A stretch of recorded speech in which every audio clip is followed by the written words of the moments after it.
పూరా లోకల్.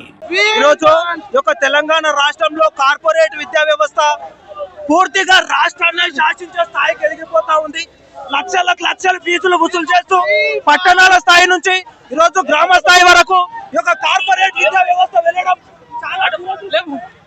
ప్రభుత్వ పాఠశాలలకి విద్యార్థులు రాక ప్రభుత్వ కళాశాలలు మూసుకోవడం పరిస్థితి ఉన్నది. కార్పొరేట్ శక్తులు విచ్చలు విడిగా సీట్ల పేరుతోటి కోర్సుల పేరుతోటి ఎక్కువ ఫీజులు తీసుకొని ప్రభుత్వానికి ప్రజలకి విద్యను దూరం చేస్తున్న స్థితి మనం ఈరోజు తెలంగాణ ఇంత జరుగుతున్నప్పటికీ కూడా ఇక్కడ ఉన్నటువంటి ప్రిన్సిపల్ సెక్రటరీ నిమ్మకు నీరెత్తినట్టు వర్షిస్తూ వెంటనే ఈ యొక్క అడ్మిషన్లు ఆన్లైన్ రీతిలో పరిగణించి ఆన్లైన్ లో తీసుకోవాలని చెప్పేసి అఖిల భారతీయ విద్యార్థి పరిషత్ డిమాండ్ చేస్తుంది.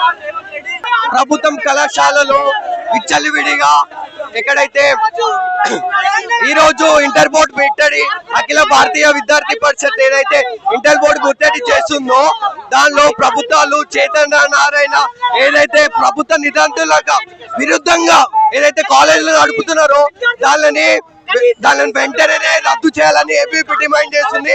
అదే విధంగా ఏదైతే ఇంటర్ 10th కాగానే అప్పుడే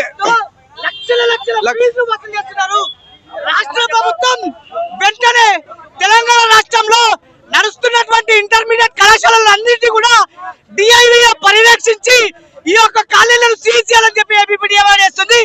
మనం చూసుకున్నట్లయితే డిగ్రీ కానీ బీటెక్ కానీ ఏ విధంగా అయితే దోస్తు నోటిఫికేషన్ అప్లికేషన్ ఇస్తామో ఇంటర్మీడియట్ లను కూడా అదే విధంగా దోస్తు నోటిఫికేషన్ అప్లికేషన్ ఇవ్వాలి. రాష్ట్రంలో ఈరోజు మనం చూసుకున్నట్లయితే ఇంటర్మీడియట్ కాలేజీలలో ఫస్ట్ ఇయర్ కి 4 లక్షలు 8 లక్షలు పేద బరువు మలిగిన వర్తన పేరెంట్స్ దగ్గర రక్తం పీల్చుకొని ఫీజు వసూలు చేయడం జరుగుతుంది. రాష్ట్ర ప్రభుత్వం వెంటనే ఫీజు నియంత్రణ చట్టం తీసుకొని రావాలి. ఏబీపీ ఒకటే డిమాండ్ చేస్తుంది. రాష్ట్ర ప్రభుత్వం వెంటనే ఈ యొక్క అడ్మిషన్ నోటిఫికేషన్ విడుదల చేయాలి. ఏమేమైతే కాలేజీలు పర్మిషన్ లేకుండా నడుస్తున్నాయో వాటన్నిటిని సీజ్ చేయాలి. ఫీజు నియంత్రణ చట్టాలు చేసుకోవాలని ఏబీపీ డిమాండ్ చేస్తుంది.